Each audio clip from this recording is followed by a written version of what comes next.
तो once again I welcome you all. कुछ भी स्टार्ट करने से पहले मैं एक रिक्वेस्ट करना चाहूँगा कि देखिए अपन यहाँ पे पढ़ाई कर रहे हैं। ये इलेक्ट्रिसिटी चैप्टर क्लास 10 का थर्ड वीडियो है। इसके पहले फर्स्ट पार्ट और सेकंड पार्ट आ चुका है, तो आप पहले उसे कंप्लीट करें देन इस वीडियो पे आएँ, क्योंकि एक सीक्वेंस में पढ़ाई चल रही होती है। अगर आप वो सीक्वेंस ब्रेक करोगे तो आपको समझ में नहीं आएगा। ये पहला रिक्वेस्ट है। दूसरा रिक्वेस्ट ये है कि हर एक टीचर का पढ़ाने का अपना एक स्टाइल होता है। टीचर को अगर आप सिर्फ शुरुआत के 5-10 क्लास में जज करने लगे तब तो फिर दिक्कत हो जाएगा।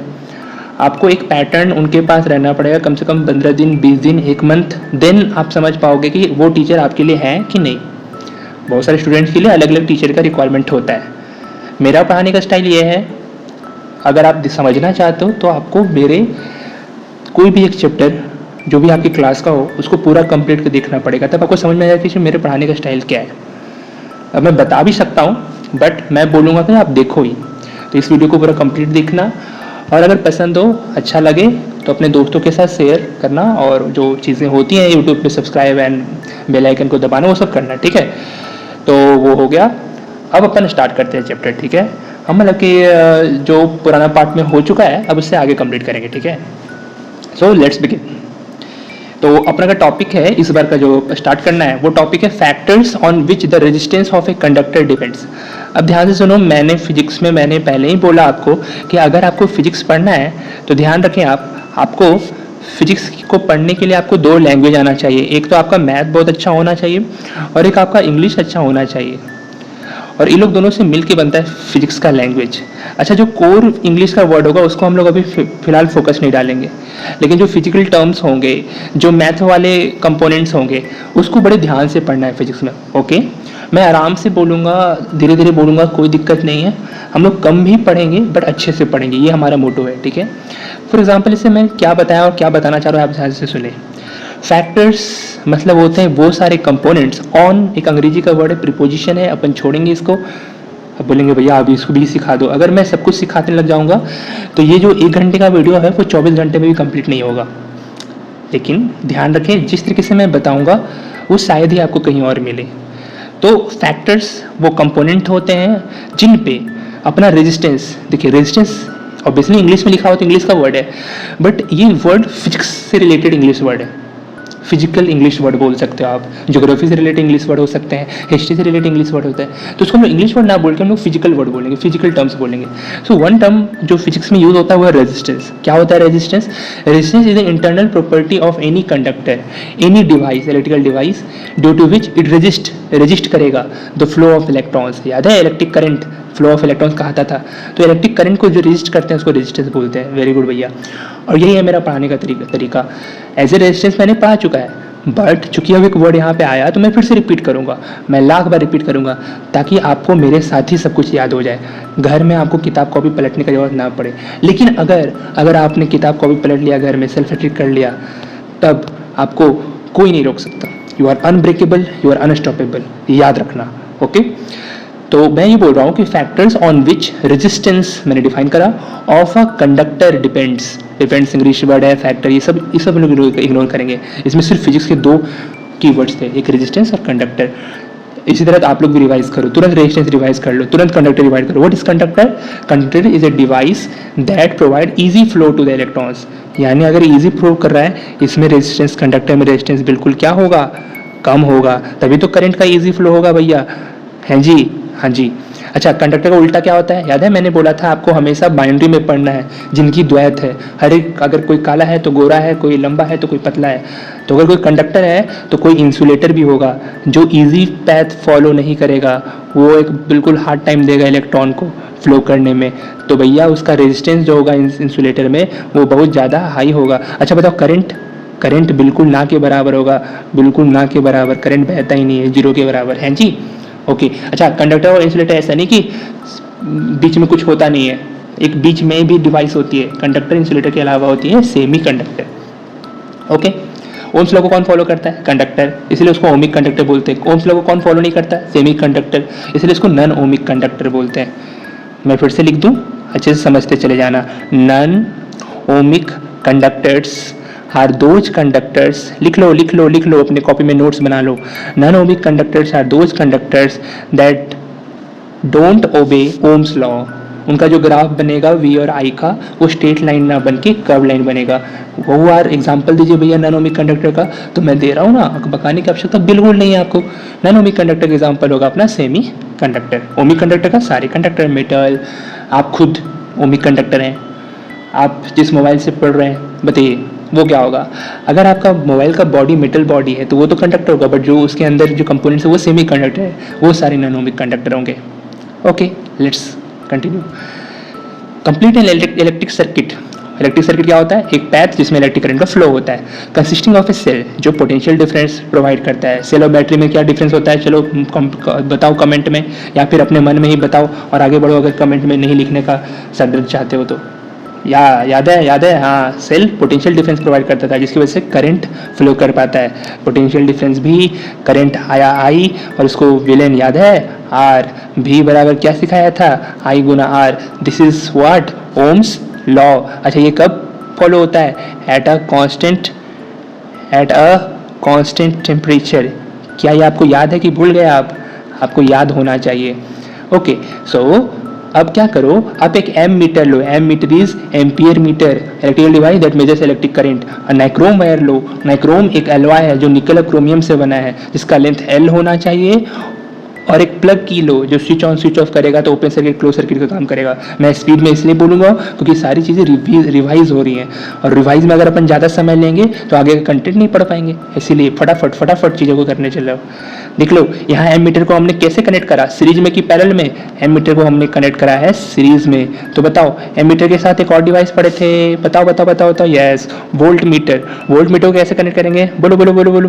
वोल्ट मीटर को कनेक्ट करेंगे भैया, एम मीटर को आप सीरीज में कनेक्ट करें ना, तो हमेशा द्वैत आप बताएं। द्वैत मतलब हमेशा उल्टा चीज़ें कहानी चलता है। हम कॉमन गेस भी लगाए तो वोल्ट मीटर हम बोलेंगे भैया पैरेलल, और हम बोलेंगे कि वाह आप तो गेस लगाना सीख गए, बहुत अच्छे।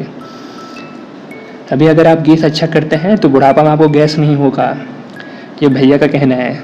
तो खैर, तो एमीटर को सीरीज में कनेक्ट किया। दिस इज सेल की बैटरी। बताओ, अगर एक है तो सेल, इसमें एक ही है तो सेल, अगर बहुत सारा कॉम्बिनेशन होता तो बैटरी। अब देखो यहाँ पे की है, यहाँ पे ऑन है कि ऑफ, अगर बिंदु डाला हुआ है मतलब ऑन है, तो ओपन सर्किट क्लोज सर्किट मतलब करंट बहेगा। करंट कहाँ से कहाँ तक बहता है बताओ? Positive terminal to negative terminal. अच्छा, इलेक्ट्रॉन की तरफ बहेगा, बोलो।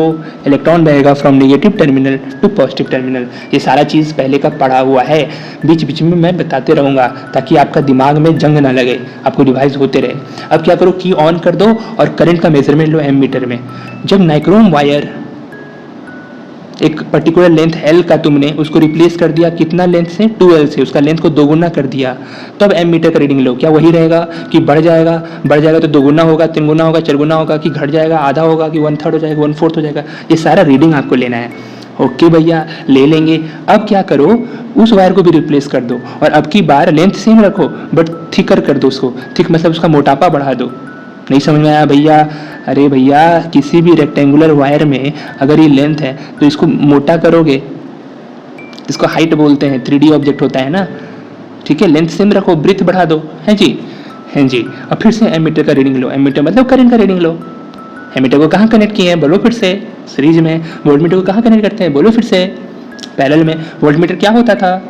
A device that measures potential difference. कोई दिक्कत नहीं, चलिए आगे बढ़ते हैं। अब क्या करो, नाइक्रोम वायर के जगह पे उसी लेंथ का, उसी एरिया का, थिकनेस मतलब एरिया समझना, ठीक है। और जब भी मैं लेंथ बोलूँ तो लेंथ L, कॉपर वायर से रिप्लेस कर दो। अब बताओ क्या होगा कहानी? क्या करंट सब में सेम होगा?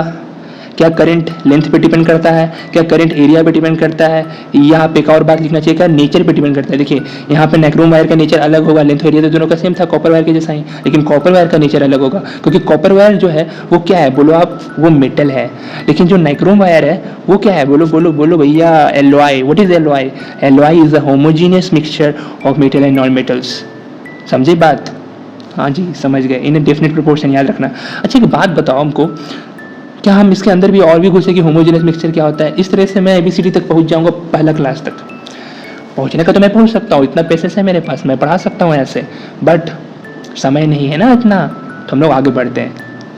आप देखोगे क्या कि भैया पहला केस में क्या किए थे अपन, पहला केस में किए थे लेंथ को 2 टाइम्स कर दिए, तो आपको पता चलेगा कि भैया करंट जो हो गया ना वो हाफ टाइम्स हो गया। तो बताओ करंट के साथ कैसा रिलेशन हो गया, डायरेक्टली कि इन्वर्सली, 2 का हाफ उल्टा हो गया भैया, इन्वर्स। अच्छा अगर करंट का हाफ हो रहा है तो रेजिस्टेंस क्या होगा, सोचो सोचो सोचो, रेजिस्टेंस 2 टाइम्स हो जाएगा।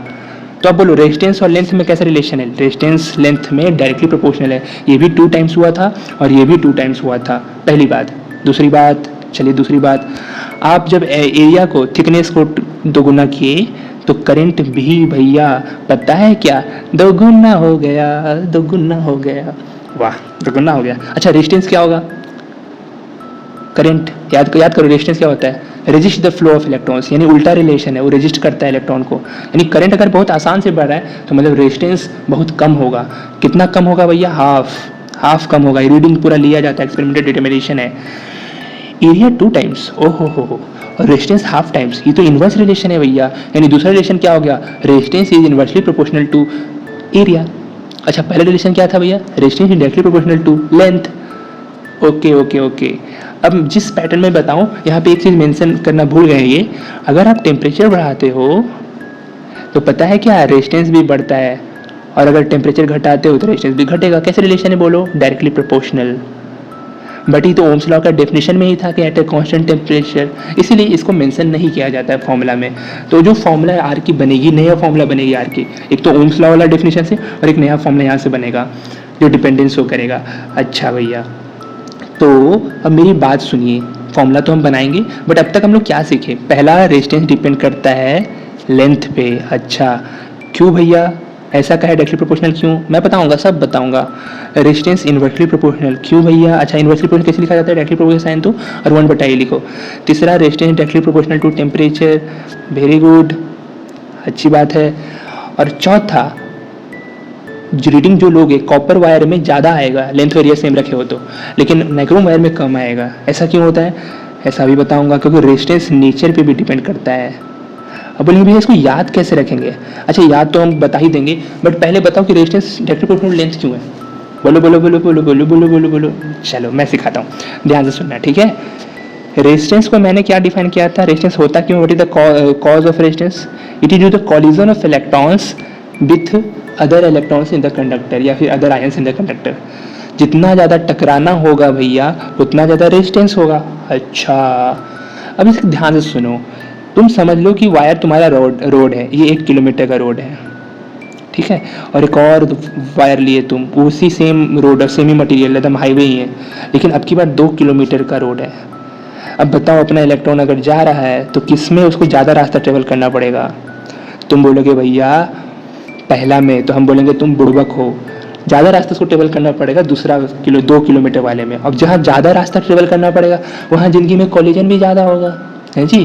फॉर एग्जाम्पल अगर आप 50 साल का उम्र में और अगर आप सिर्फ 10 साल का उम्र में, किसके पास अनुभव ज़्यादा होगा, कौन ज़िंदगी में सोसाइटी से ज़्यादा रेजिस्टेंस झेला होगा, ऑब्वियसली 50 साल वाला आदमी। एक एग्जाम्पल दे रहा हूँ, बहस किया जा सकता है। तो भैया रेजिस्टेंस लेंथ पे डिपेंड करता है, 2 किलोमीटर में ज़्यादा कॉलिजन ज़्यादा रेजिस्टेंस, 1 किलोमीटर में कम कॉलिजन कम रेजिस्टेंस, मतलब resistance is directly proportional length. अब बोलेंगे भैया नहीं आपको एरिया वाला एक्सप्लेन करने की जरूरत नहीं है, समझ गए। देखो ये है एरिया ऑफ क्रॉस सेक्शन, जहाँ से इलेक्ट्रॉन इंटर करेगा या फिर इलेक्ट्रॉन जहाँ से निकलेगा, और इसका एरिया हम बढ़ा देते हैं, मान लीजिए। अब निकलने और इंटर करने का जो रास्ता है, एंट्री और एग्जिट पॉइंट, उसका एरिया अगर बढ़ जाता है तो बताओ बिना कॉलिजन के आराम से इलेक्ट्रॉन निकल सकता है कि नहीं, हाँ भैया, यानी कॉलिजन क्या हो जाएंगे, कम। यहाँ एरिया आप बढ़ाए तो भैया आप क्या बोल रहे हैं पता है, कॉलिजन्स कम हो जाएंगे। सी मतलब कॉलिजन्स ही तो रेजिस्टेंस होता है, रेजिस्टेंस कम हो जाएगा, एरिया बढ़ा रेजिस्टेंस कम, कैसा रिलेशन, इनवर्सली प्रोपोर्शनल। ओ हो, अच्छा अच्छा अच्छा अच्छा। अब एक बात बताइए भैया, एक और चीज़ और मैं आपको बताता हूँ, आपकी क्लास में आप आराम से बैठे हुए थे, आपका मोशन बिल्कुल नील था, उसमें हम आग लगा दिए, तो बताओ टेम्परेचर क्या हुआ, बढ़ गया ना। और वैसे भी गर्मी में अपने क्लासमेट को बोलते हो सट के बैठो, कि बोले भाई यार दूर बैठो ना, गर्मी लग रहा है। और जब ठंडा रहता है तो क्या बोलते हो, अरे यार पास आओ, नज़दीक बैठो। अभी बताओ अगर टेम्परेचर बढ़ाता हूँ तो मोशन क्या होता है, मोशन बढ़ जाता है, ये आप जानते हो, दूर दूर रहते हो मोशन बढ़ जाता है, अकबका के दौड़ने लगोगे अगर आपके आग लग गया, ऐसे तो नॉर्मल बैठे हुए थे। अच्छा जब मोशन बढ़ेगा तो बताओ कोलिजन्स, पहले कोलिजन हो रहा था जब आराम से बैठे हुए थे तुम लोग आपस में, नहीं, लेकिन जब आग लग गई है और भागा दौड़ी हो गया है तो आपस में टकराओगे कि नहीं, यानी कोलिजन्स बढ़ जाएंगे। टेम्परेचर बढ़ने से मोशन बढ़ता है, मोशन बढ़ने से कोलिजन्स बढ़ता है, और कोलिजन बढ़ने से रेजिस्टेंस बढ़ता है। यानी कैसा रिलेशन, डायरेक्टली प्रोपोर्शनल। यानी at a constant temperature you can say that R जो है वो डायरेक्टली प्रोपोर्शनल है लेंथ के, आर जो है डायरेक्टली प्रोपोर्शनल है 1/एरिया के। एट ए कांस्टेंट टेम्परेचर मैंने बोल दिया, टेम्परेचर को कांस्टेंट रखो, तो इन लोग दोनों को कंबाइन करोगे तो जो फॉर्मूला आएगी are directly proportional L/A, L ऊपर और A नीचे। क्यों, समझ में आ रहा बात? अच्छा, और प्रोपोर्शनलिटी साइन हटता है तो कांस्टेंट आता है, उसको बोलते हैं R = रो L/A। कोई दिक्कत? कोई दिक्कत नहीं भैया। रो क्यों, हमेशा एक कांस्टेंट आती है, यहाँ पे कांस्टेंट का नाम है रो, RHO, ग्रीक वर्ड, तो P टाइप का लिखा है। इसको बोलते हैं एक नया टर्म रेजिस्टिविटी। रेजिस्टिविटी का जन्म क्यों होगा, काहे होगा, वो मैं सिखाऊंगा, अब बताने की आवश्यकता बिल्कुल नहीं है। बट अभी फिलहाल आपका एनसीईआरटी आपको क्या बताने जा रहा है वो मैं आपको सिखा देता हूँ कि भैया वही सब कुछ लिखेगा कि एमीटर का रीडिंग हाफ हो गया है, यानी करंट हाफ हो गया है अगर लेंथ डबल हुआ है, इन्वर्स रिलेशन। अगर करंट के साथ इन्वर्स रिलेशन है तो रेजिस्टेंस का डायरेक्ट रिलेशन होगा, याद रखना। तो करंट और रेजिस्टेंस आपस में इन्वर्स रिलेशन नहीं समझ में आया। लेंथ का करंट के साथ डायरेक्ट रिलेशन है, बट अपना करंट तो रेजिस्टेंस के साथ इन्वर्स रिलेशन है ना बाबा। अगर करंट ज़्यादा तो रेजिस्टेंस क्या होगा, कम। अब बताओ लेंथ और रेजिस्टेंस में कैसे रिलेशन है, बोलो बोलो। अच्छा उल्टा लिख दिया यहाँ पे, डायरेक्ट बता दिया ना, इन्वर्स बताना था हमको, सॉरी, माफ़ी चाहूँगा मैं, माफ़ी भैया, मैं चाहूँगा माफ़ी। आई और एल में इन्वर्स रिलेशन है और आई और आर में भी इन्वर्स रिलेशन है, तो बताओ आर और एल में कैसे रिलेशन है, डायरेक्टली प्रोपोर्शनल। और यही बात यहाँ लिखा हुआ है। थोड़ा एनसीईआरटी आपको करंट के वे में सिखाने की कोशिश किया, मैंने जो आपको सिखाया रेजिस्टेंस के वे में सिखाया, दोनों सेम चीज़ है, कंफ्यूज मत होना। और अगर आपको ये वाला चीज़ कंफ्यूजन लग रहा है तो छोड़ दो इसको भैया, छोड़ दो, जो भी कंफ्यूजन लग रहा है ना उसको उस समय के लिए छोड़ दो। समझ में आ गया होगा मेरा पहला बात। और अगर वो बात समझ नहीं है तो उसको रिवाइंड करके अच्छे से फिर से समझ लो। आपके पास तो ये ऑप्शन है कि आप मेरे को जितना चाहो उतना बार बुलवा सकते हो, क्योंकि ये रिकॉर्डेड वीडियो होगा आपका, तो देखते रहो, 50, 60, 70 बार देखते रहो। ओके, तो ये सारा चीज़ ओम्स लॉ के हिसाब से अप्लाई करोगे तो आपके पास माल मटेरियल जो आएगा वो ये आएगा, दोनों को कंबाइन करोगे प्रोपोर्शनल साइन आएगा। और भैया एक कांस्टेंट आती है उसको बोलते हैं रो, और इसको बोलते हैं कांस्टेंट ऑफ प्रोपोर्शनलिटी। इसको डिफाइन करते हैं electrical resistivity of the material of the conductor. और बोलिए भैया जब रेजिस्टेंस है और रेजिस्टिविटी दोनों का नाम सिम मिलता जुलता लग रहा है, बट दोनों में फ़र्क क्या है भैया? देखिए दोनों का काम वही है, it shows the internal property to resist the flow of electrons, दोनों का काम। फिर दोनों अलग क्यों है भैया, हम बताते हैं। मान लीजिए हम नाइक्रोम वायर ही लें, उसका लेंथ और एरिया, इसको डायमेंशंस बोलते हैं, ठीक है। अगर डायमेंशंस चेंज करने पे उसका रेजिस्टेंस चेंज हो रहा है, दैट मीन्स ये तो फ़र्क वाली बात हो गई भैया। हम ऐसा कोई प्रॉपर्टी चाहते हैं जो डायमेंशन पे डिपेंड ना करे, लेंथ पे डिपेंड ना करे, एरिया पे डिपेंड ना करे। तो क्या किसी पे डिपेंड नहीं करेगा? रेजिस्टेंस कितने फैक्टर्स पे डिपेंड करता था, मैंने बताया 4 फैक्टर्स पे। एल, ए डायरेक्टली प्रोपोर्शनल, एल के लिए, ए के लिए इन्वर्सली प्रोपोर्शनल, टी के लिए डायरेक्टली प्रोपोर्शनल टेम्परेचर, और N for nature. For example लोगों का नेचर ढीठ होता है, बट उनको लात मिलता है ना, लात समझते हैं ना, जो आप रोज़ खाते हैं अपने मम्मी पापा से, तो लात खा खा के उनका नेचर चेंज हो जाता है। ये बस याद करने के लिए ट्रिक बता रहा हूँ कि रेजिस्टेंस 4 बातों पर डिपेंड करता है। आप लात खाओगे तो आपका नेचर चेंज हो जाएगा। एल मतलब लेंथ, ए मतलब एरिया, टी मतलब टेम्परेचर और एन मतलब nature. Resistance directly proportional to the length, resistance inversely proportional to area, resistance directly proportional to temperature and resistance depends on the nature. अब बोलिए इसमें डायरेक्टली प्रोपोर्शनल इनवर्सली प्रोपोर्शनल क्यों नहीं लगाया भैया? क्योंकि भैया डायरेक्टली प्रोपोर्शनल इनवर्सली प्रोपोर्शनल वैसा चीज़ पे लगाता है जो क्वांटिटी होती है। पहला वाला चीज़ क्वांटिटी था और दूसरा वाला चीज़ क्वालिटी है, और क्वालिटी को मेज़र नहीं किया जा सकता, और जब मेज़र ही नहीं कर पाओगे तो कंपेयर कैसे करोगे? क्योंकि measurement is what, a method of comparison. वाह भैया बहुत तेज, हाँ बहुत तेज। चलिए, लेकिन आप ये तो बताए नहीं कि रेजिस्टिविटी क्यों डिफाइन किए। नया जब रेजिस्टेंस था ही तो रेजिस्टिविटी क्यों डिफाइन किया? तो मैंने बताया भाई कि एक ऐसा क्वांटिटी, एक ऐसा रेजिस्टेंस का क्वांटिटी का हमको चाहिए ज़रूरत जो डायमेंशन पे डिपेंड ना करे। मतलब रेजिस्टिविटी अब सिर्फ 2 बात पे डिपेंड करेगी। पहली बात टेम्परेचर, ऑब्वियसली डायरेक्टली प्रोपोर्शनल, और डिपेंड करेगी किस पे बोलो, depends on nature of the device, है जी। ओके, तो आपको समझ में आ गया। अब इसका यूनिट क्या होगा रेजिस्टिविटी का, सोचो सोचो सोचो सोचो, पहले फॉर्मूला तैयार कर लो। पहले आर का बताओ फॉर्मूला क्या है ओम्स लॉ से। आर का फॉर्मूला होता है बी बटा I. What is V, potential difference. What is I, electric current. V का ओम, आई का एम्पियर, सॉरी बी का वोल्ट, आई का एम्पियर, आर का ओम। ये सब सारी चीज़ मैंने बता चुका है, वो अब हम लोग वापस पीछे नहीं जाएंगे। उससे क्या होता है कि थोड़ा वीडियो हम लोग का जो चीज़ 4 दिन में कंप्लीट हो जाएगा वो होता है कि 10-15 दिन लग जाते हैं। तो हम लोग को 4 दिन में ही कंप्लीट करना है। तीसरा वीडियो है, नेक्स्ट फोर्थ जो वीडियो आएगा इसका पार्ट, फोर्थ पार्ट, उसमें फिनिश कर देंगे अपन, ठीक है। तो आर का एक और फॉर्मूला आगे बोलो, एकदम रिवाइज करते चले जाओ, ठीक है। फॉर्मूला आर इक्वल टू, बोलो बोलो बोलो बोलो, R equal to rho L by A. मेरे साथ हम फटाफट रिवाइज करते चला, खुद बोलोगे तब समझ में आएगा। ये तो आर के मैंने 2 फॉर्मूला बताए, बट अपना चैप्टर हीरो कौन था बताओ, हीरो अपना हीरो था I. What is I, electric current. It is rate of flow of charge, rate of flow of charge. I का ऐसा यूनिट बोलो एम्पियर। डिवाइस जिसे मेजर करते हैं एमीटर। कैसे कनेक्ट करेंगे सर्किट में, सीरीज में। नोटेशन क्या है एमीटर का, ए और गोला का दो। अच्छा भी बोलो, V equal to W by Q, potential difference, work done per unit charge to bring it from one point to another. अगर potential difference to bring it from one point to another point, अगर electric potential होता है तो ऐसे लिखा था भी infinity ए। क्या लिखा था बोलो, डब्ल्यू इन्फिनिटी ए बटा Q. What is this, work done per unit charge, same definition. To bring it from, बोलो to bring it from one point, नहीं, to bring it from infinity to any point, exactly. दोनों same ही चीज़ें, अलग नहीं है।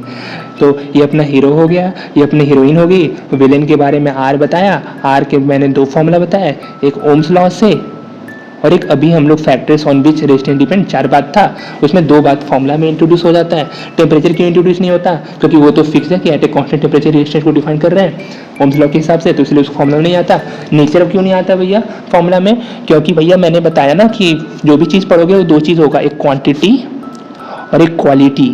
जो formula बनता है ना वो सिर्फ क्वांटिटी के लिए बनता है, नेचर एक क्वालिटी के टर्म है। तो उसके लिए हम लोग डिफाइन किए थे एक नया टर्म जिसको बोलते हैं रेजिस्टिविटी। रेजिस्टिविटी का भी फॉर्मूला यहीं से आएगा। बोलो रेजिस्टिविटी का फॉर्मूला क्या आएगा, रो बराबर होगा आर ए बाई एल। बोलेंगे ये कहाँ से आ गया, हमको समझ में नहीं आया, समझाओ। अरे यार फेंका फेंकी खेल लिए, अभी तरीके से तुमको सिर्फ 4 फॉर्मूला सिखाया, चारों फॉर्मूला याद भी करवा दिए। ये एक ही फॉर्मूला है, उसी से आया, R equal to rho L by A से rho equal to R A by L आया। अब बताओ रो का क्या होगा ऐसा यूनिट, अरे कुछ कर ले भाई, खुद कर ले। आर का क्या होता है, ओम ओम। एरिया का होता है मीटर स्क्वायर, और लेंथ का क्या होता है, बोलो बोलो बोलो बोलो बोलो, यस मीटर है जी। कट गया तो आ गया ओम मीटर। क्या बोलोगे, ohm metre is the SI unit of resistivity. What is resistivity, resistivity is the internal property of a conductor to resist the flow of electrons. भैया ये तो सेम डेफिनेशन हो गया रेजिस्टेंस की तरह, अब थोड़ा अलग बताइए। तो ध्यान से सुनो, ये लिखना है एग्जाम में, रेजिस्टेंस और रेजिस्टिविटी दोनों सेम ही चीज़ है, सेम ही काम करती है, रेजिस्ट करती है। नया टर्म क्यों डिफाइन करें, ताकि हम लोग लेंथ और एरिया का उसका डिपेंडेंस हटा दें। तो ध्यान से सुनना, डेफिनेशन मैं बता रहा हूँ। Resistivity is defined as the resistance of a conductor of unit metre square area and unit metre length. समझ लो, एरिया को भी यूनिट कर दिए 1 और लेंथ को भी 1 कर दिया, और 1 से गुना करते तो घंटा फर्क नहीं पड़ता है। मतलब एरिया और लेंथ का डिपेंडेंस खत्म हो गया है। रेजिस्टिविटी सिर्फ 2 बात पर डिपेंड करता है, और रेजिस्टेंस कितने बातों पर डिपेंड करता था, बोलो बोलो बोलो, 4। लात खाओगे तो तुम्हारा नेचर चेंज होगा। जो अभी वीडियो देखेंगे उनको समझ में नहीं आएगा कि मास्टर आखिर बोल क्या रहा है, लात खाने पे नेचर चेंज होता है, ये रेजिस्टेंस का डिपेंडेंस क्या बताने का तरीका हुआ भैया। लेकिन जो पहले से वीडियो देख रहे हैं उनको पता है कि मैं क्या बोल रहा हूँ। मैं नहीं बताऊंगा, जाओ वीडियो को रिवाइंड करके फिर से देखो। ओके, तो अब ये गौर करना कि जो मेटल्स एंड एलॉयज होते हैं have very low resistivity in the range of 10 की पावर -8 ओम मीटर। थोड़ा एलॉय का गलत है, मेटल का मिल नहीं होना चाहिए, चलो ठीक है। मेटल और एलॉयज का रेजिस्टिविटी बता रहा है बहुत लो होता है। कितने रेंज में होता है, 10 की पावर -8 ओम मीटर से 10 की पावर -6 मीटर। अच्छा ध्यान सुनो मेरी बात, 10 की पावर अगर पॉजिटिव नंबर है, 5 है, 6 है, तो वो बड़ा होता है, मतलब 1 पे 5 जीरो लाख हो गया, गुना करना है। और 10 की पावर -5 है मतलब लाख ही होता है, लेकिन माइनस मतलब निगेटिव को पॉजिटिव बनाना तो नीचे जाता है। याद है ना आपको, 8वां क्लास में 7वां क्लास में सीखे होगे। यानी इसमें डिवाइड करना है, और जब भी आप किसी चीज़ को डिवाइड करते हो तो वो बड़ा नहीं, वो छोटा हो जाता है। और यहाँ मल्टीप्लायर 10 की पावर 5 है, तो भैया यहाँ पे आपको मल्टीप्लाई कर रहा है एक पॉजिटिव 10 की पावर 5, यानी लाख टाइम्स हो जाएगा। यानी चीज़ें यहाँ बड़ी हो जाती है, बिगर यूनिट्स होता था, याद है, atto, femto, pico, nano, micro, milli, centi, deci, deca, hecto, kilo, mega, giga, tera, peta, exa, zetta, yotta, bronto, geo, ये सारे मल्टीप्लायर्स है। खैर आपके फिजिक्स में एटो, फेमटो, पिको, नैनो से स्टार्ट होके जियो तक नहीं जाता, वो तो कंप्यूटर वाले मैंने भर्ती कर दिए। ये मल्टीप्लायर आपको याद होना चाहिए, बहुत ज़्यादा यूज़ होगा और ये फिजिक्स का लैंग्वेज में काम आता है। ओके। उसके अलावा आप देखो कि जो कंडक्टर मेटल्स और एलॉयज हैं, चूंकि इसका रेजिस्टिविटी बहुत कम है, रेजिस्टिविटी कम है तो रेजिस्टेंस भी कम होगा, याद रखना, दोनों सेम डायरेक्टली प्रोपोर्शनल होता है। बोलेंगे नहीं समझ में, अरे यार तुमको बहुत चीज़ समझ में नहीं आता है, समझाने के बावजूद थोड़ा रिवाइंड करके देख लिया करो। आर और रो में कैसे रिलेशन है, डायरेक्टली प्रोपोर्शनल, तो रेजिस्टिविटी अगर कम होगा तो रेजिस्टेंस भी कम होगा।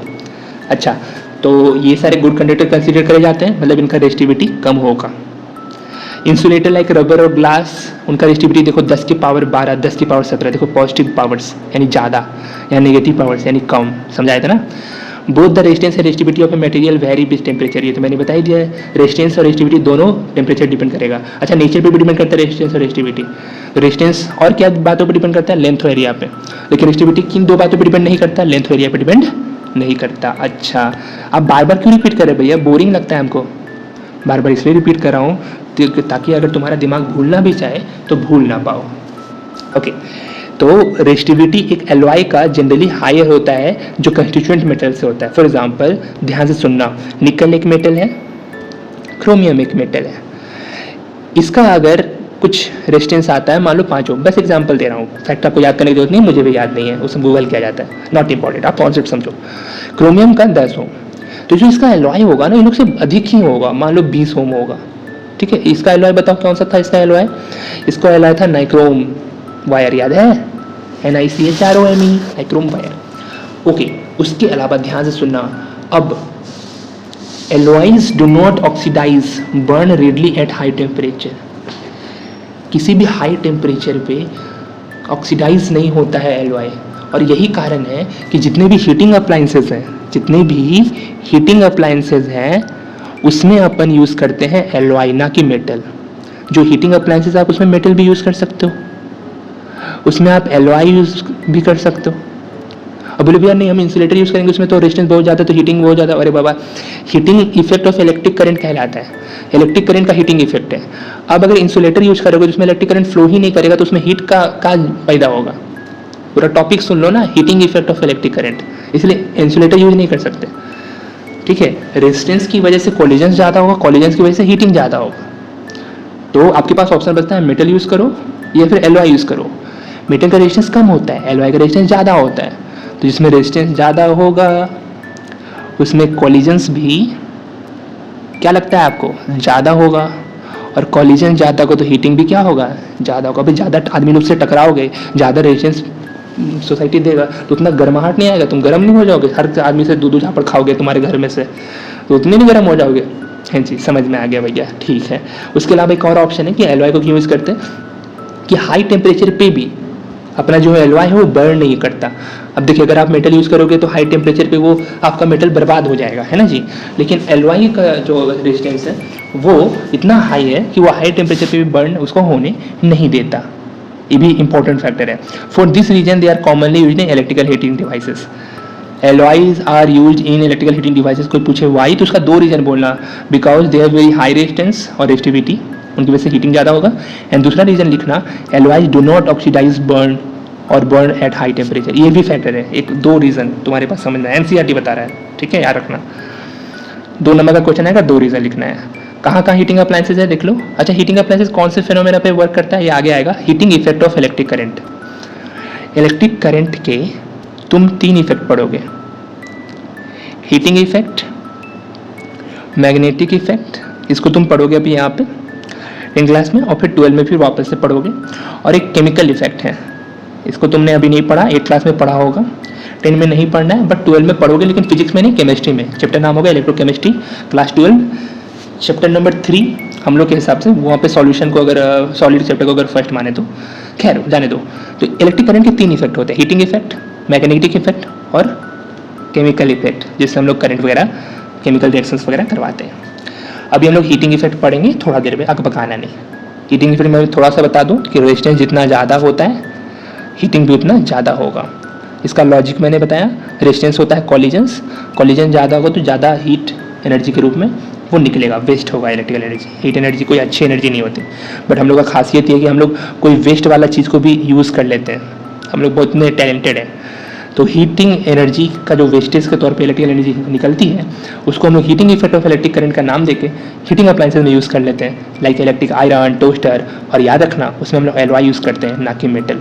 और जो मेटल भी यूज़ करेंगे उसमें भी ध्यान रखना, उसमें भी हाई रेजिस्टेंस वाला मेटल यूज़ करेंगे अगर हम लोग का यूज़ करना है। जैसे फॉर एग्जांपल जो पीला कलर का बल्ब आता था 100 वाट का बल्ब, उसमें जो फिलामेंट होता था, जो वायर ऐसे कॉइल्ड होता था, उसमें जो यूज़ करते थे उसका नाम था टंगस्टन। ये नाम याद रखना, ये सब एमसीक्यू के लिए तुम्हारे इंपॉर्टेंट है, ठीक है। टंगस्टन यूज़ करते थे, वेर एज कॉपर और एल्यूमिनियम यूज़ करते हैं आप इलेक्ट्रिकल ट्रांसमिशन लाइन्स के लिए। जो ट्रांसमिशन लाइन जाता है उसमें आप कॉपर और एल्यूमिनियम का, अब देखो ध्यान से सुनो, चलो देखते हैं। सबसे रेजिस्टिविटी कम है किसी का तो सिल्वर है, तो silver is the best conductor of electricity. कोई भी पूछे what is the best conductor of electricity तो बोलना सिल्वर, क्योंकि इसका रेजिस्टिविटी कम है तो इसका कंडक्टिविटी ज़्यादा रहेगा। ले भैया कंडक्टिविटी तो आप बते हुए नहीं किए। अरे मुन्ना फिर से वही चीज़, क्या बोला, ये दुनिया द्वैत है। अगर मैंने आपको किसी लंबे आदमी का कैरेक्टरिस्टिक बता दिया तो छोटे बौने आदमी का कैरेक्टरिस्टिक आपको पता होना चाहिए। किसी मोटे आदमी का कैरेक्टरिस्टिक बता दिया है तो पतले आदमी का कैरेक्टरिस्टिक आपको पता होना चाहिए। तो भैया रेजिस्टिविटी होता है रेजिस्टेंस का प्रॉपर्टी, कंडक्टिविटी होगा कंडक्टर का प्रॉपर्टी, कंडक्टेंस का प्रॉपर्टी उल्टा है। अगर इसका रेजिस्टिविटी बहुत कम है तो इसका कंडक्टिविटी बहुत ज़्यादा होगा, यानी इट इज़ अ गुड नहीं बेस्ट कंडक्टर बोलो, सबसे अच्छा। फिर अपना कॉपर, फिर एल्यूमिनियम। बट भैया तो हम लोग वायर में जब हम लोग को लाना है थर्मल से लाइन तो हम लोग सिल्वर का वायर क्यों नहीं यूज़ करते? अरे भैया तुम लोग चोर डकैत हो, सिल्वर तुमको दिखेगा तो क्या रात भर में तुम उसको रहने दोगे, रातों रात गायब नहीं कर लोगे? इसीलिए खैर एक एग्जाम्पल है, और सिल्वर महंगा भी है ना जी, तो हम लोग इसलिए तो गायब करते हो ताकि उसको बेच सको।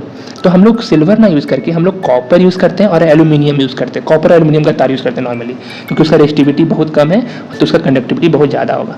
उससे ज़्यादा रेजिस्टेंस है टंगस्टन का, तो इसीलिए हम लोग बल्ब में जो हीटिंग अप्लाइंसेस पे काम करता है, एक्चुअली बल्ब का क्या काम है, वो हीटिंग अप्लाइंसेस नहीं है, एक्चुअली उसका काम है लाइट। बट जो पिलक्का बल्ब होता था हम लोग का 100 वाट का, उसमें हीट भी ज़्यादा निकलता था। तो ये अच्छी बात है, खराब बात है, खराब बात है क्योंकि हीट वहाँ पे वेस्ट के तौर पे हो रहा है। उसको जब खोलोगे, जब जल रहा है, जलता हुआ बल्ब, तो तुम ऐसे अपने बेयर हैंड से खोलने की कोशिश करना, नंगे हाथों से, बिना ग्लव्स वगैरह के, जला के रख देगा तुम्हें, क्योंकि वो उसका हीट एनर्जी है। क्या हीट एनर्जी को उसमें टंगस्टन यूज़ करा है, टंगस्टन का रेजिस्टेंस औरों के मुकाबले थोड़ा ज़्यादा होता है, तो उसमें हीटिंग ज़्यादा होगा।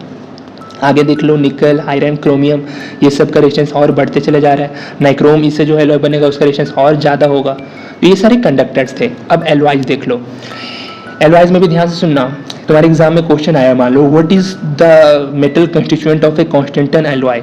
कॉन्स्टेंटन नाम की एक एलॉय होती है, बताइए उसमें कौन कौन सी चीज़ होता है। और बोलोगे भैया एनसीईआरटी हम तो पढ़े भी नहीं किए हैं, मास्टर साहब तो बते भी नहीं किए हैं, एनसीईआरटी भी नहीं बताए, तो अलग क्वेश्चन आ गया आउट ऑफ सिलेबस, घंटा आउट ऑफ सिलेबस, पढ़ते नहीं हो ढंग से, दिमाग खराब, और बोलते हैं आउट ऑफ सिलेबस।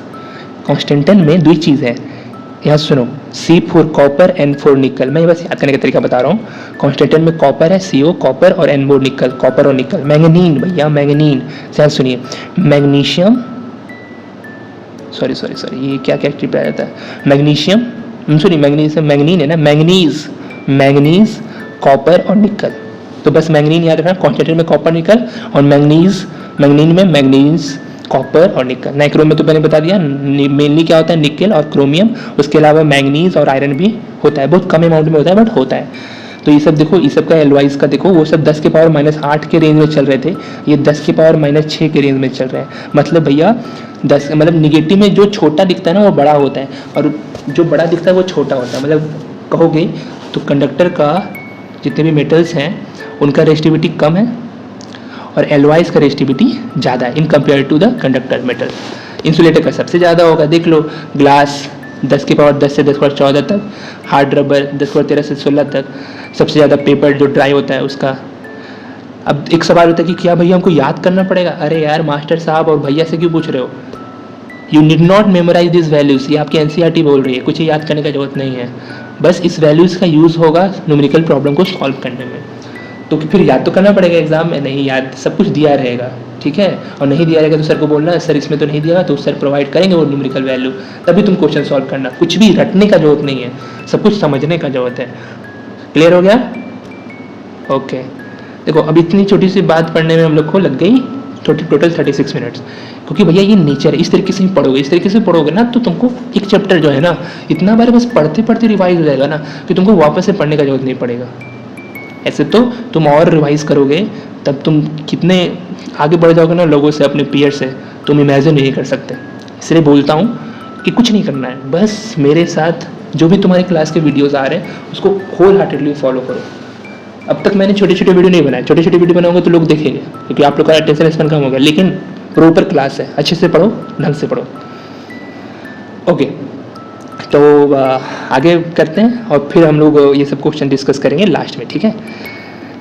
ओके, इसको करते हैं, जो अपना टॉपिक आज का है ना उसको पहले फिनिश कर लेते हैं। तो सुनिएगा, लास्ट में क्यों करेंगे ताकि उससे रिवाइज भी हो जाएगा कॉन्सेप्ट, समझे। तो अगला जो चीज़ है resistance of a system of resistors. Resistors क्या होता है, ध्यान से सुनिएगा। एक वर्ड है रेजिस्टेंस, ठीक है, ये क्वालिटी है, ठीक, और क्वांटिटी भी। रेजिस्टेंस इज द क्वालिटी जिसकी वजह से आप रेजिस्ट कर पाते हो, और क्वांटिटी रेजिस्टेंस का फॉर्मूला होगा। क्वांटिटी रेजिस्टेंस का पहले सिंबल बताओ आर, उसके मैंने दो फॉर्मूला बताया, एक ओम्स लॉ तो बताओ V बटा I, दोनों फॉर्मूला याद रखा करो, समझा और समझी। R इक्वल टू एक और फॉर्मूला बोलो रो, बोलो next L by A, R equal to B बटा I और R equal to rho L by A, R equal to B बटा I और R equal to rho L by A। Okay, तो इतना कहानी हो गया। अब जो डिवाइस रेजिस्टेंस का प्रॉपर्टी शो करता है, ऐसे तो हर एक डिवाइस शो करेगी, तो उस हर एक डिवाइस को अपन बोलेंगे रजिस्टर। किसी में कम ज़्यादा हो सकता है, लेकिन हर एक प्रॉपर्टी, हर एक डिवाइस रेजिस्टेंस का प्रॉपर्टी शो करती है, तो वो सारे डिवाइस को अपन बोलेंगे रजिस्टर। तो आपका जो बल्ब है, आपका जो कंडक्टर है, आपका जो एलॉय है, आपका जो इंसुलेटर है, सब रजिस्टर के तौर पर काउंट होंगे, क्योंकि सब में रेजिस्टेंस तो है। अच्छा, किसी में ज़्यादा किसी में कम, तो कोई अच्छा गुड रजिस्टर होगा, कोई अच्छा बैड रजिस्टर होगा। अच्छा एक बात बताओ, ध्यान से सुनना, अगर हम बोलते हैं कि गुड कंडक्टर है कोई, कंडक्टर मतलब जो कंडक्ट करे इलेक्ट्रिसिटी अच्छा, तब इसको गुड कंडक्टर बोलेंगे।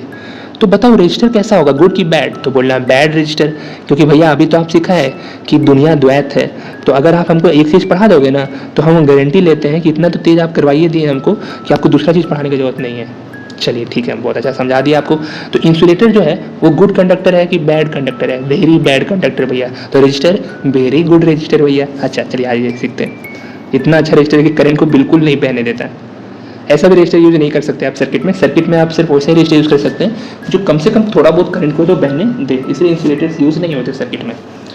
ओके, क्योंकि वो फिर सर्किट को क्लोज नहीं ओपन कर देगा, करंट का फ्लो को रोक देगा।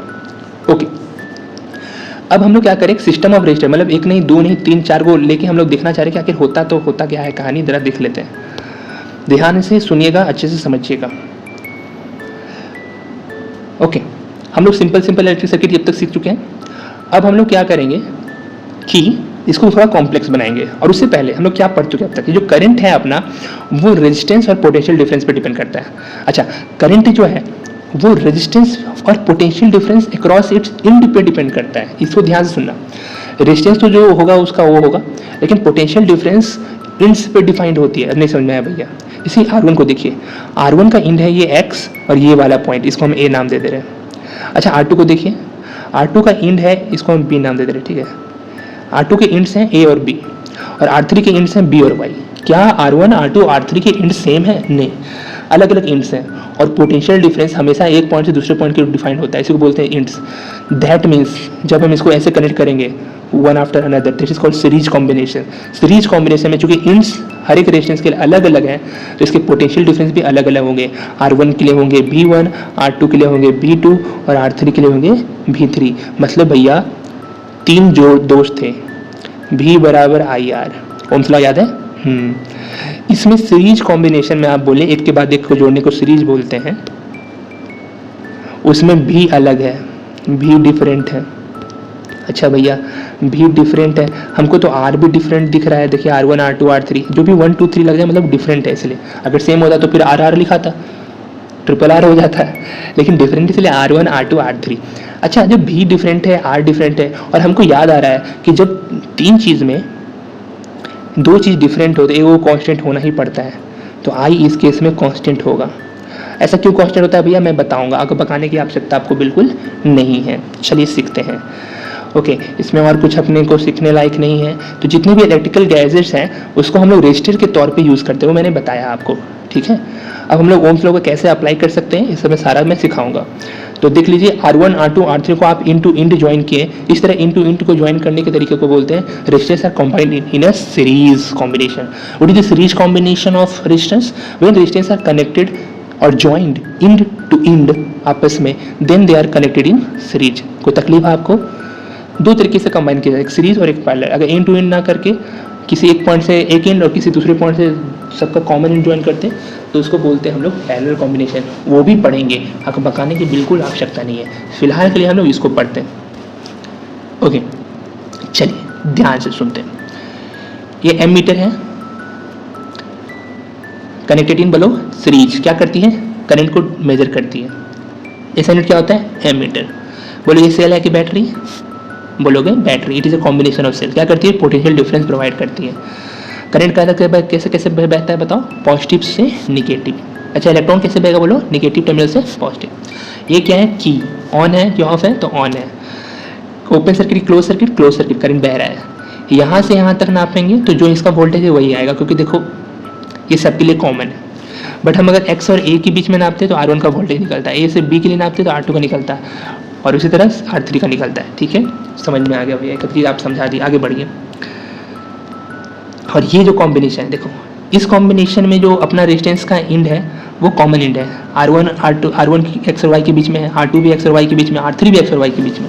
अब चूंकि तीनों के लिए इंड सेम है तो तीनों का पोटेंशियल डिफरेंस भी क्या होगा? सेम होगा। अच्छा, R बताओ। R तो डिफरेंट है ही भैया, पैरेलल में बता रहा हूँ, याद रखना।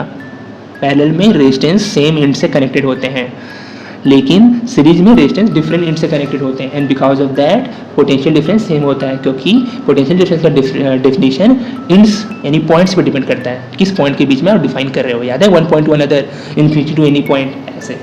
अच्छा, अब ध्यान से सुनो, रेजिस्टेंस तो डिफरेंट होगा ही, इसमें भी सेम हो गया, आर डिफरेंट है, आई इसमें डिफरेंट होगा। उसमें आई सेम था, उसमें कौन? सीरीज में। ऐसे डिफ्रेंशिएट करके पढ़ो, इसमें आई डिफरेंट होगा।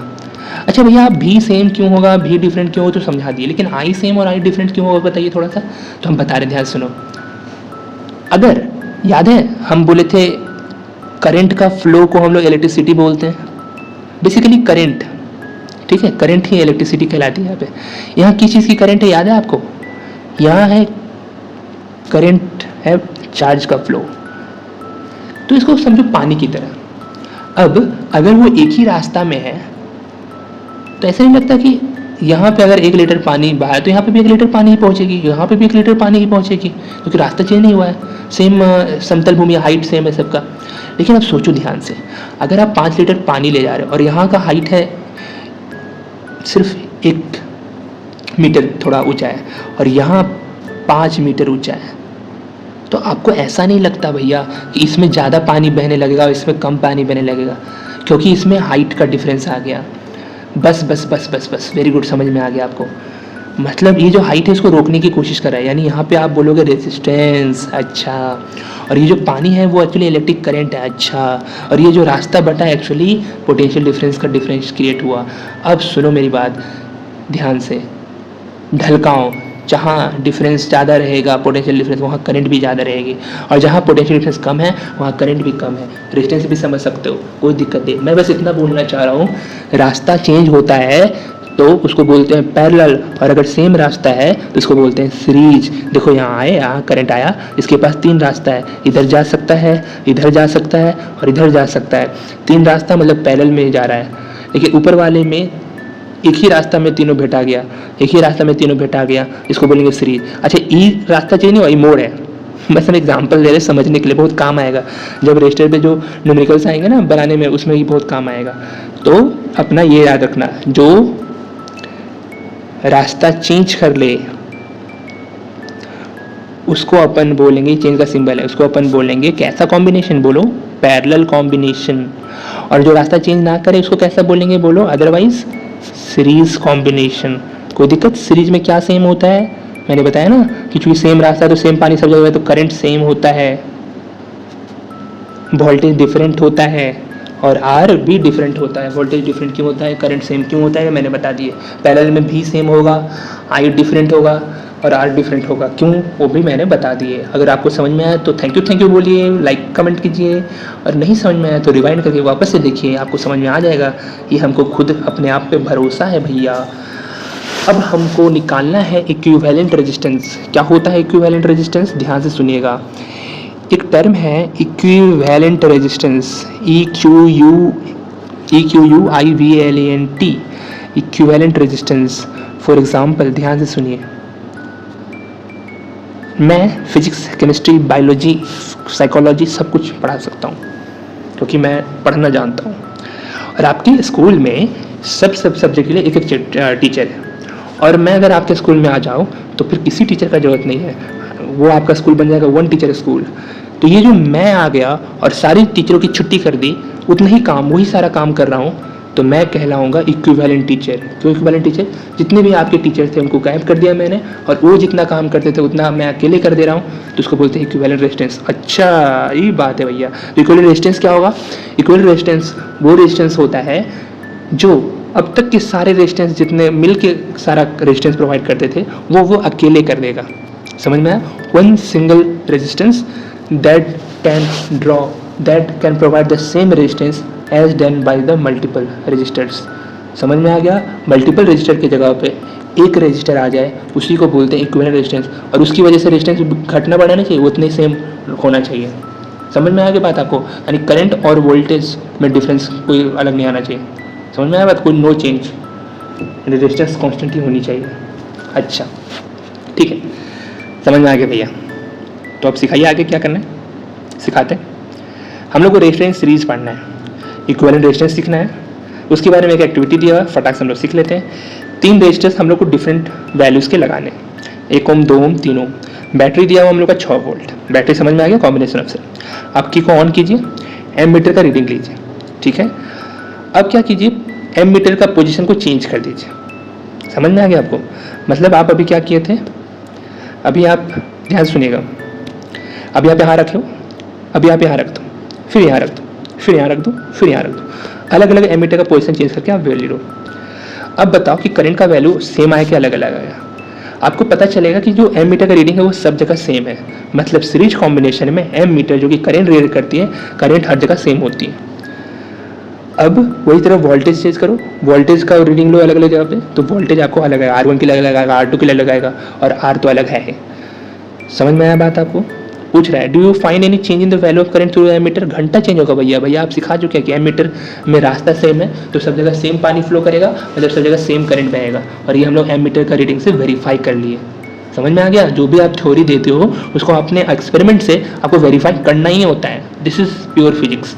फिजिक्स जो होता है वो 2 भाग में आगे चल के डिवाइड हो जाता है, ठीक है। मतलब उसको ऐसा आप कह सकते हो, एक हो जाएगा थ्योरेटिकल फिजिक्स जिसमें थ्योरी पढ़ाई जाती है, और एक होता है एक्सपेरिमेंटल फिजिक्स, जो भी थ्योरी डेवलप होगी इसको एक्सपेरिमेंट से वेरीफाई करना होता है।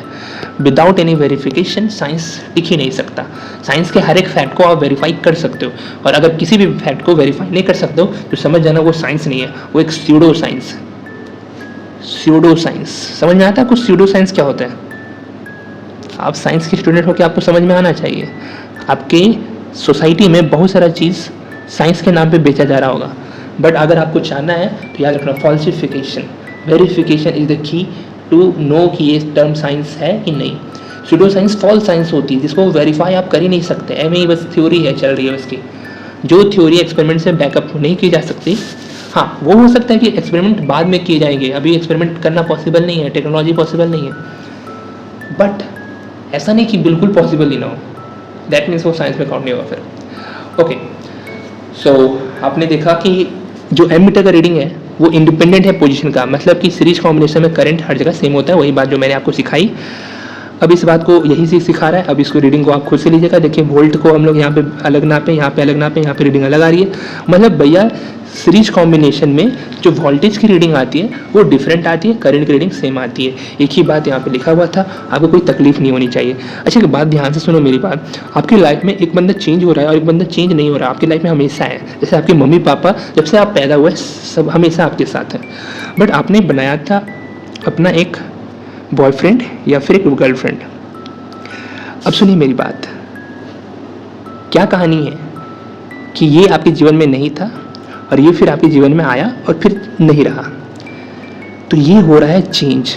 तो पता है आप किसके प्रति ऑब्सेस्ड होते हो? आपकी लाइफ में वो बंदे जो आ रहे हैं, जो जा रहे हैं, आप उनके प्रति ऑब्सेस्ड होते हैं कि वो क्यों आया, इतना अच्छा लगा, और फिर अब क्यों जा रहा है। जो चेंज होता है उनके प्रति आप ऑब्सेस्ड होते हो, उनको आप ऑब्जर्व करते हो। आप घर में बैठे हुए हो, ये बड़ा फेमस एग्जाम्पल है मेरा, हमको अच्छा लगता है। और रोड पे, आपके घर के बाहर जो रोड है वहाँ पे एवं ही बहुत सारी गाड़ी चल रही है, बट क्या आप हर एक गाड़ी को जाके देखना चाहते हो? नहीं। लेकिन अचानक से आप देखते हो ऐसे धर्म सा आवाज आता है, बूम, तब आप देखते हो कि अरे एक्सीडेंट हुआ, अरे एक्सीडेंट हुआ, क्योंकि आपको तो खुशी होता है एक्सीडेंट देखने को मिलेगा। भाई बंदा दुख में है, ऐसे नहीं, कुछ भी हुआ देखने, झगड़ा हो रहा है जा के देखेंगे, थोड़ा चेंज हुआ। What I am saying is that कि आप फोकस चेंज पे करते हो, जो कांस्टेंट होते हैं आपकी लाइफ में उसको आप निगलेक्ट करते हो, टेकन फॉर ग्रांटेड लेते हो। ये अच्छी बात नहीं है, बट फिर मैं जो फिजिक्स का चीज़ बताना चाह रहा हूँ इससे वो चीज़ सीखते हैं। तो आप जो चेंज हो रहा है उस पर फोकस करो ना। तो भैया जो बैटरी भी प्रोवाइड कर रही थी वही अपना पोटेंशियल डिफरेंस 3 भाग में बढ़ जाएगा, V1 plus V2 plus V3। मतलब आप जो इक्विवेलेंट रेजिस्टेंस निकालना चाहोगे आप कहाँ से स्टार्ट करोगे, I से कि V से? सीरीज में I सेम होता है और सेम वाला चीज़ को आप इग्नोर करते हो, तो इग्नोर करो। और किससे स्टार्ट करोगे? आप जो चेंज हो रहा है उससे स्टार्ट करो, V से स्टार्ट करो। R तो है ही है, R को रहने दो। V बराबर V1 plus V2 plus V3। Okay, ये जो V है वो बड़का वाला V है, सबसे बड़ा। तो यहाँ पे लिखो आई आर, याद है ओम्स लॉ का फॉर्मूला आई आर, और यहाँ आर लिखो आर इक्विवेलेंट, मतलब आप एक रेजिस्टेंस लाना चाहते हो। अच्छा बोलो V1 का फॉर्मूला क्या होगा? आई R1, V2 का बोलो IR2, V3 का बोलो IR3। ओके, सब जगह आई काहे लिख रहे भैया? क्योंकि सीरीज में सब जगह आई सेम होता है। अच्छा भैया आर काहे नहीं सेम लिख रहे हैं? R1 R2 R3 क्योंकि डिफरेंट है। अच्छा V भी तो डिफरेंट था, तो लिखे तो है V1 V2 V3। यहाँ भी क्यों लिखे? क्योंकि वही बड़ा जब आप कंबाइन करोगे तो बैटरी से ही निकलेगा ना सारा, वही ना बटेगा सब में। अरे भाई आपके पास 100 ही लड्डू हैं तो वही ना जो बटेगा उसी में, ऐसा तो नहीं कि 150 लड्डू हो जाएंगे बट के, ऐसा नहीं होता। ठीक है, ओके, तो यही बात यहाँ पे लिखा हुआ है, आराम से आप पढ़ो, कुछ भी एक्स्ट्रा लिखा होगा आराम से आप मेरे से पूछ सकते हो, कोई तकलीफ नहीं है। 3 रजिस्टर को सीरीज में आप इक्विवेलेंट सिंगल रजिस्टर से कर सकते हो रिप्लेस। ओम्स लॉ को अप्लाई करोगे तो सारा फॉर्मूला आपका आएगा, यहाँ पे चिपोगे, सब जगह आई कॉमन वगैरह निकल के क्या हो जाएगा, कट जाएगा। RS का फॉर्मूला हो जाएगा R1 plus R2 plus R3, यानी सिंपल आप जोड़ दो। चलो मैं एक एग्जाम्पल लेता हूँ, याद है 1 ओम 2 ओम 3 ओम को सीरीज में कंबाइन करेंगे तो क्या करेंगे, सिंपली जोड़ देंगे, तो 3 3 6 ओम हो गया। यानी जो इक्विवेलेंट रेजिस्टेंस आया, बताओ क्या ये 1 से बड़ा है? हाँ भैया। क्या 2 से बड़ा है? हाँ भैया। क्या 3 से बड़ा है? हाँ भैया। यानी जितने भी इंडिविजुअल रेजिस्टेंस लिए थे उससे अपना इक्विवेलेंट रेजिस्टेंस हमेशा जो आ रहा है वो बड़ा ही आ रहा है, और यही बात यहाँ पे लिखा हुआ है। यानी अगर आपको रेजिस्टेंस बढ़ाना है किसी रजिस्टर को कंबाइन करके, तो आप उसको कैसे बढ़ाओगे बोलो? सीरीज कॉम्बिनेशन में लगाओगे पैरेलल में? तो भैया आप अभी चेक किए कि सीरीज में जो इक्विवेलेंट रेजिस्टेंस आती है वो इंडिविजुअल रेजिस्टेंस से हमेशा बड़ी आती है, तो आप सीरीज कंबाइन करोगे। अच्छा घटाना होगा तो क्या करेंगे भैया? अब मेरा कॉमन सेंस आप जो सिखाए हैं कि जिंदगी द्वैत है, संसार द्वैत है, मेरा कॉमन सेंस बोल रहा है कि भैया अगर सीरीज में इक्विवेलेंट रेजिस्टेंस बढ़ रही है तो मैं कॉमन सेंस से बता सकता हूँ, आप पढ़ाई नहीं है फिर भी मैं बता सकता हूँ, बहुत तेज हो गया हूँ मैं, कि पैरेलल में इक्विवेलेंट रेजिस्टेंस इंडिविजुअल रेजिस्टेंस से हमेशा कम आएगी, कोई तकलीफ नहीं होगा मेरे को। देखें बहुत तेज हो गया ना, बिना मैथ बिना फिजिक्स पढ़े हुए हम आगे का चीज़ गेस कर ले रहे हैं। बहुत तेज है भैया, आप हमको वैसे ही इग्नोर करते रहते हैं। कोई नहीं इग्नोर कर रहा मुन्ना, तो ये सब क्वेश्चन को आप इग्नोर कर रहे हैं, ये सब कौन बताएगा? एग्जाम्पल इन टेस्ट क्वेश्चन हम बताएंगे, कल बताएंगे। अभी हम लोग रेजिस्टेंस इन पैरेलल कर लेते हैं, हमारे पास 4 से 5 से 6 से 7 से 8 मिनट बचे हुए हैं, और इसको तो इतना हलवा तरीके से उड़ाएंगे ना कि कोई तकलीफ ही नहीं होगा आपको। देख लीजिए, एक पैरेलल कॉम्बिनेशन XY है जिसके बीच में अपन 3 रेजिस्टेंस लगाए हैं, R1 R2 R3, हैं जी, हैं जी। उसमें बैटरी लगा हुआ है, कॉम्बिनेशन ऑफ सेल्स जैसा कि आप देख पा रहे हैं, और क्या लगा हुआ है, एक प्लग की लगा हुआ है जो इसको क्लोज सर्किट बना रहा है। एक एमीटर लगा हुआ है जो क्या करता है, इलेक्ट्रिकल डिवाइस विच मेजर्स बोल भाई पेरेंट। एमीटर कैसे कनेक्ट करते हैं? सीरीज में कनेक्ट करते हैं। अच्छा है भैया, अच्छा है।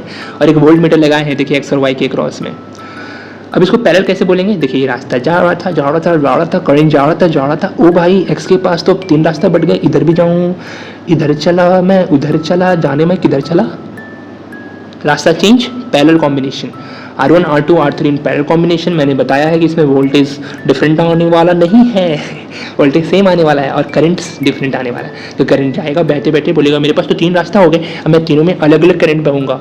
अच्छा, जब तीनों में अलग अलग करंट बहूँगा तो जब निकलेगा तो क्या, जितना करंट इंटर करा था उतना ही करंट बाहर निकलेगा, because conservation of charge. Charge जितना एंटर करता है उतना ही बाहर निकलता है और चार्ज की वजह से ही करंट होता है ना मुन्ना। ओके ओके भैया, तो ध्यान रखें कि जितना करंट इंटर करेगा उतना ही करंट बाहर निकलेगा। आई 3 भाग में बढ़ गए, I1 I2 I3।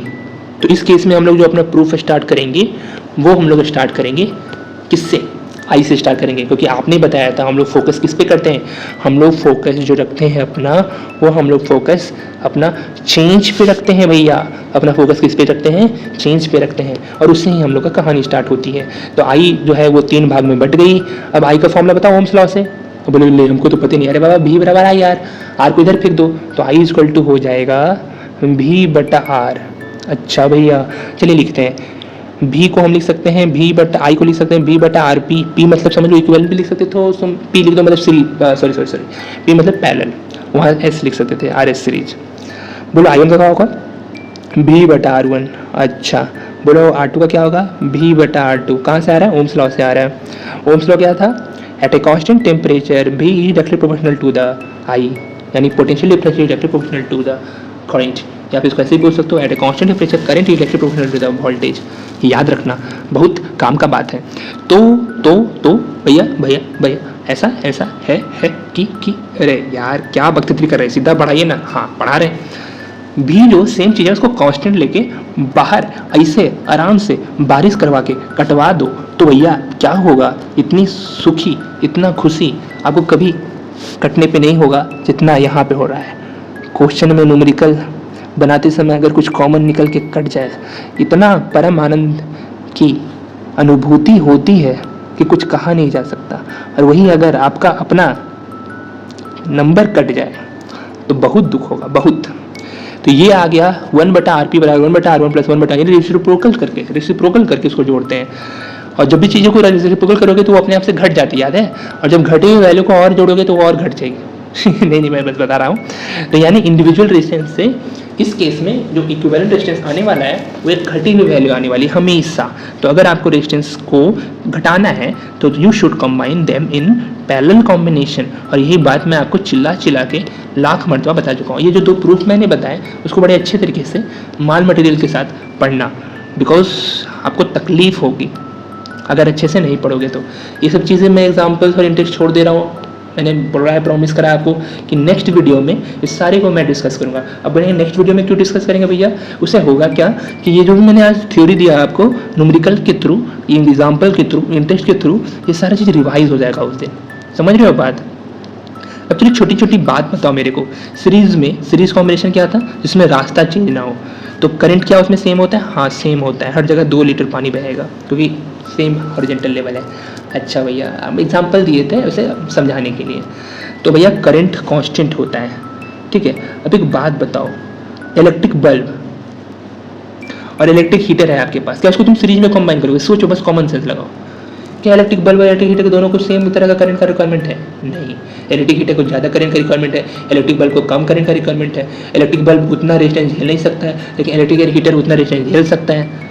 तो यानी अलग अलग रिक्वायरमेंट है भैया। तो मतलब इसको हम सीरीज में नहीं लगा सकते। यानी जितना भी आप घर के अप्लाइंसेस उसको सीरीज में ना लगा के, पता है आप क्या लगाते हो, उसको आप पैरेलल में लगाते हो। और ये आपकी सवाल बनता है कि why we use parallel combination in our domestic circuit not series. तो जब भी ऐसा सवाल है वाई, तो उसमें ध्यान से सुनना। किसी एक को बोलेगा कि अच्छा और किसी एक को बोलेगा खराब, तभी तो आप यूज़ करो। पैरेलल को यूज़ करो मतलब उसके कुछ अच्छे पॉइंट्स होंगे, सीरीज को नहीं यूज़ कर पाए मतलब कुछ उसके डिसएडवांटेज होंगे, तभी तो यूज़ नहीं कर पा रहे हो। मतलब अपना बात अगर आप जस्टिफाई करना चाहते हो, अपना स्कूल को बेस्ट बोलना चाहते हो, तो अपने स्कूल का करो तारीफ और दूसरे स्कूल जो तुम्हारे दोस्त का स्कूल है उसका करो बुराई। मतलब इस क्वेश्चन का जवाब तुम्हें देना है 2 तरफ से। पैरेलल का करना है पूरा अच्छा से तारीफ, तभी बता पाओगे, जस्टिफाई कर पाओगे कि डोमेस्टिक सर्किट में यूज़ करते हैं। और सीरीज का करना है बुराई। चलिए स्टार्ट करते हैं तारीफ। डोमेस्टिक सर्किट में सारे अप्लायंस को अलग अलग करंट का रिक्वायरमेंट होता है, जो कि पैरेलल मिल जाएगा लेकिन सीरीज में नहीं मिल पाएगा। तारीफ बुराई, ओके। अब ऐसा ही है दुनिया, क्या करोगे। लोगों को लगता है कि अगर इंडिया के प्रति उन लोगों को अपना प्यार दिखाना है तो पाकिस्तान को गरिया के ज़्यादा असर दिखता है। तो क्या बोलोगे? ऐसा है? ठीक है, लोग ऐसा समझते हैं। अगर हम किसी पे गुस्सा कर रहे हैं तो मतलब प्यार से गुस्सा कर रहे हैं। I don't know why. अगर हम डर रहे हैं तो क्योंकि हम प्यार में इसलिए डर रहे हैं। ऐसा कुछ नहीं होता, जहाँ डर है वहाँ प्यार नहीं है। ठीक है, मतलब खैर छोड़िए आध्यात्मिक की बातें, हम लोग वापस टॉपिक पे आते हैं। तो कहानी ऐसी है कि पैरेलल में करंट रिक्वायरमेंट्स अलग अलग होते हैं, फुलफिल हो जाते हैं। अच्छा, पैरेलल में वोल्टेज अलग अलग ना हो कि सेम होता है सब जगह, क्योंकि आप अलग अलग वोल्टेज तो देखेंगे नहीं। आपके घर में से 220 वोल्टेज आती है तो सेम वोल्टेज का भी प्रॉब्लम, कोई दिक्कत नहीं। हमेशा 220 वोल्टेज का सेम वोल्टेज मेंटेन रह पाती है हर एक अप्लायंस के लिए।